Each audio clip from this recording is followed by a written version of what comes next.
مولاي صل وسلم دائما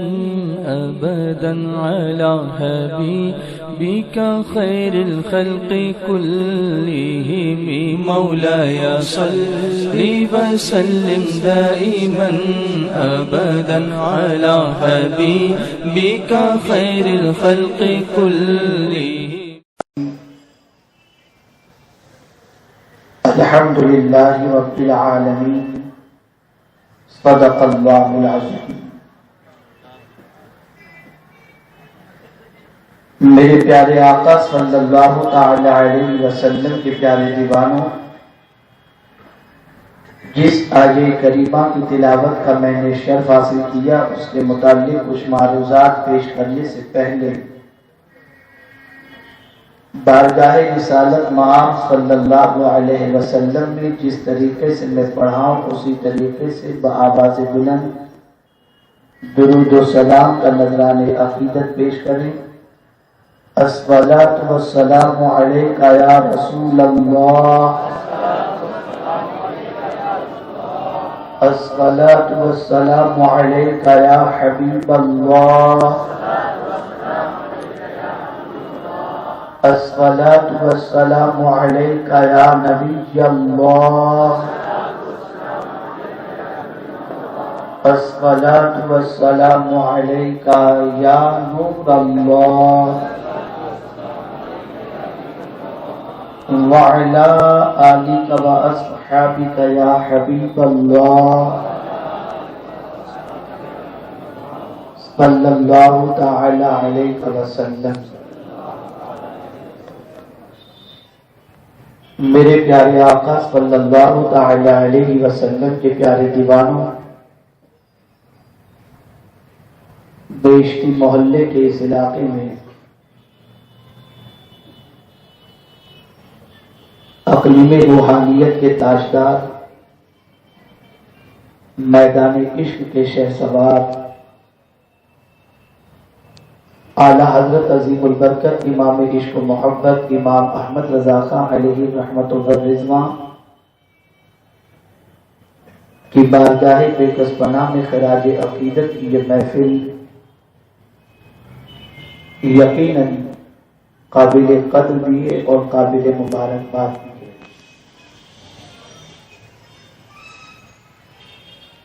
اعلیٰ حضرت عظیم البرکت امام عشق و محبت کا نام زبان پر آتے ہی دل و دماغ پر ایک عاشق رسول کی تصویر ابھرتی ہے، اور ایسا محسوس ہوتا ہے کہ مدینے کے سفر کے لیے اعلیٰ حضرت عظیم البرکت امام عشق و محبت نے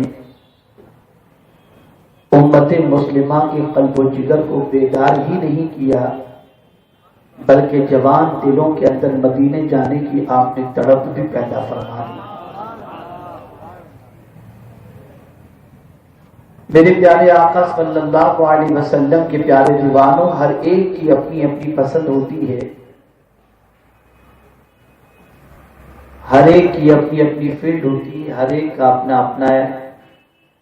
دائرہ کار ہوتا ہے، اور ہر ایک کی اپنی اپنی پہچان ہوتی ہے. اعلیٰ حضرت عظیم البرکت امام عشق و محبت کی پہچان ان کا عشق رسول صلی اللہ علیہ وسلم تھا. اعلیٰ حضرت عظیم البرکت امام عشق و محبت کی صبح و شام محبت رسول میں گزرتی، اور وہ ایسے عاشق رسول تھے کہ اگر یہ کہا جائے تو بے جا نہ ہوگا کہ عشق بھی ان پر ناز کرتا تھا. سبحان اللہ. میرے پیارے آقا صلی اللہ تعالی علیہ وسلم کے پیارے دیوانوں، اعلیٰ حضرت عظیم البرکت امام عشق و محبت علم کے اعتبار سے بھی امام تھے، تقویٰ کے اعتبار سے بھی امام تھے، زہد کے اعتبار سے بھی امام تھے،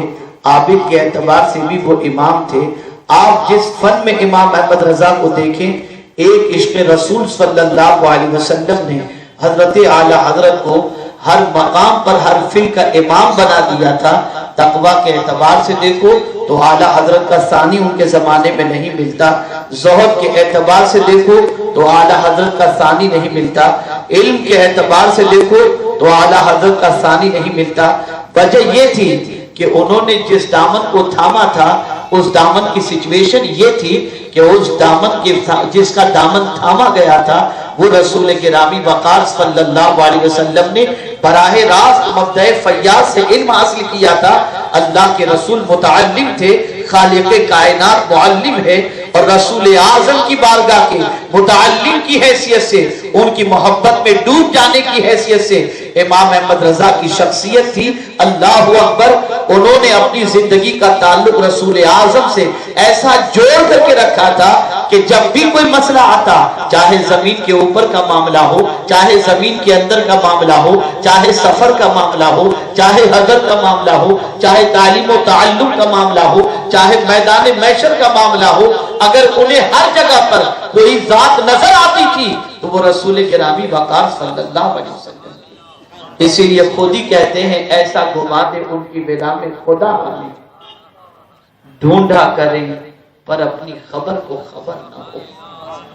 میرے پیارے آقا صلی اللہ علیہ وسلم کے پیارے دیوانوں، آپ ہم سب کی زندگی کا جائزہ لیں، ہم سب کی سوچ اور فکر کا جائزہ لیں۔ ہمارا عالم یہ ہے کہ ہم اللہ رب العزت کا شکر مال و زر کی بنیاد پر ادا کرتے ہیں۔ اگر اللہ نے ہمیں مال و زر عطا فرما دیا تو ہم خوش ہو جاتے ہیں اور کہتے ہیں اللہ کا کرم ہے، اس نے ہمیں اتنی دولت عطا فرمائی۔ اگر اللہ عز و جل نے ہمارے گھر بچے کی ولادت عطا فرما دی تو ہم اس بچے کی ولادت پر اللہ کا شکر ادا کرتے ہیں۔ ہمارے شکرانے کا انداز کبھی مال و زر کی وجہ سے ہوتا ہے، کبھی تخت و تاج کی وجہ سے ہوتا ہے، کبھی اولاد کے حصول کی وجہ سے ہوتا ہے، کبھی ایسا ہوتا ہے کہ ذمہ داریاں جو ہوتی ہیں اگر بہت و خوبی انجام پذیر ہو جائیں تو ہم اللہ کا شکر ادا کرتے ہیں۔ کوئی فنکشن ہو خیر و عافیت سے ہو جائے ہم اللہ کا شکر ادا کرتے ہیں۔ لیکن نعت گو شاعروں کے دیوان کو اٹھا کر کے دیکھو اور حمد باری تعالیٰ پیش کرنے والوں کی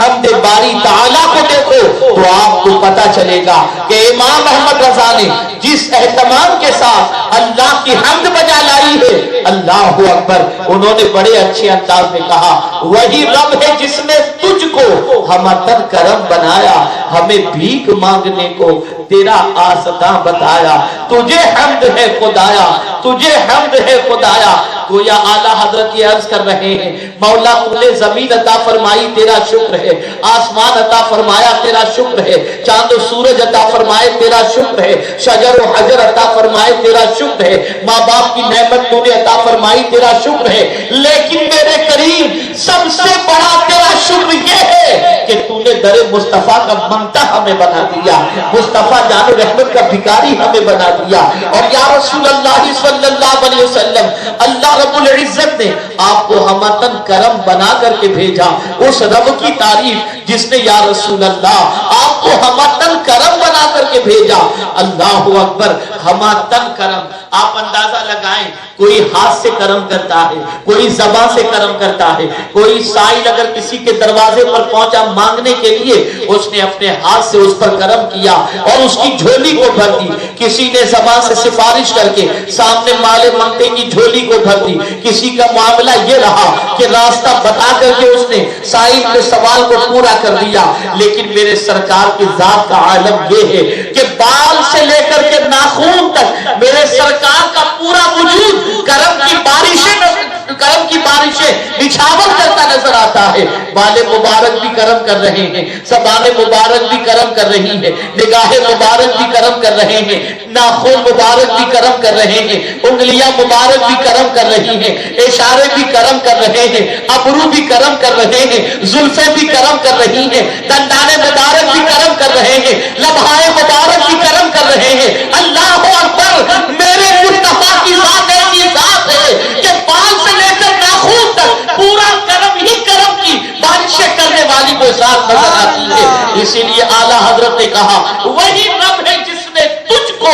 ہمتن کرم بنایا، ہمیں بھیک مانگنے کو تیرا آسداں بتایا۔ نعرے تکبیر، نعرے رسالت، میرے پیارے آقا صلی اللہ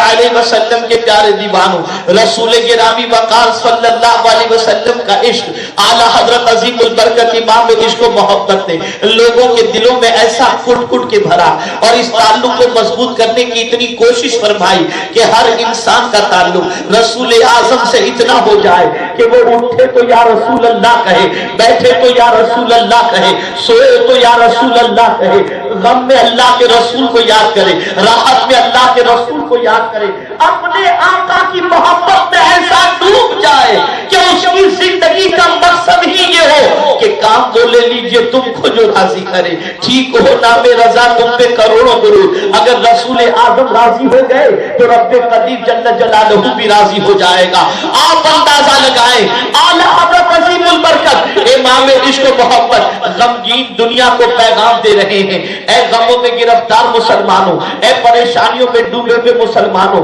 اے تکالیف کے اندر زندگی گزارنے والے مسلمانوں، آؤ تمہیں بتاتا ہوں کس کی یاد تمہاری پریشانی کو دور کر دے گی، کس کا نام تمہاری مصیبتوں کا ازالہ بنے گا۔ اعلیٰ حضرت کہتے ہیں ان کے نثار کوئی کیسے ہی رنج میں ہو، جب یاد آ گئے ہیں سب غم بھلا دیا۔ سبحان اللہ۔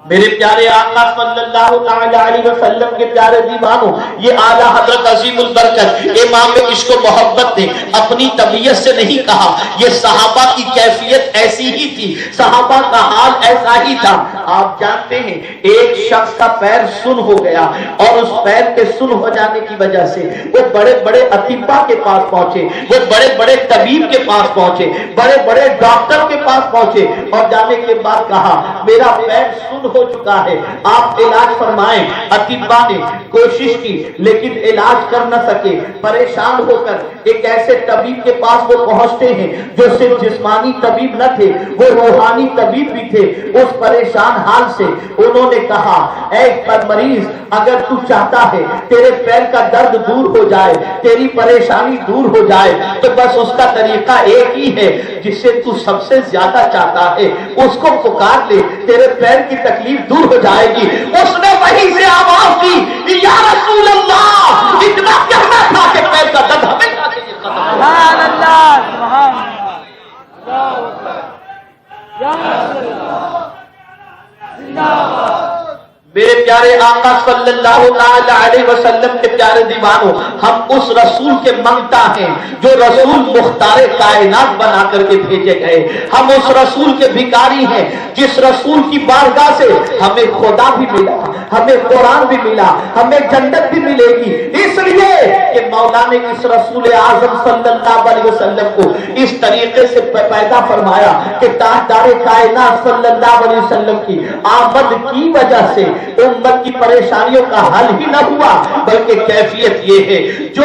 پریشان تھے آقا کے صدقے میں سب کی پریشانیاں دور ہوتی دکھائی دیتی ہیں۔ یہی وجہ ہے کہ اعلیٰ حضرت کا یہ شعر دیکھو، اللہ اکبر، مانگیں گے مانگے جائیں گے، منہ مانگی پائیں گے، سرکار میں نہ لا ہے نہ حاجت اگر کی ہے۔ اب صحابہ کی زندگی اٹھا کر دیکھو، ہر صحابی کا معاملہ یہ ہے، سر میں درد تو رسول اعظم کی بارگاہ میں، پیٹ میں درد رسول اعظم کی بارگاہ میں، بچی کا مسئلہ رسول اعظم کی بارگاہ میں، بیٹے کا مسئلہ رسول اعظم کی بارگاہ میں، اللہ اکبر، بھوک لگی ہے تو رسول اعظم صلی اللہ علیہ وسلم کی بارگاہ میں۔ حیرت کی بات ہے ہر کوئی پہنچ رہا ہے تو بارگاہ رسول صلی اللہ علیہ وسلم میں پہنچ کر اپنے معروضات کو پیش کر رہا ہے، اور کوئی ایسا تو بتا دو جسے مصطفیٰ نے عطا نہ کیا ہو، جس کی جھولی کو سرکار نے نہ بھری ہو۔ میرے پیارے آقا صلی اللہ علیہ وسلم کے پیارے دیوانوں، آپ اندازہ لگائیں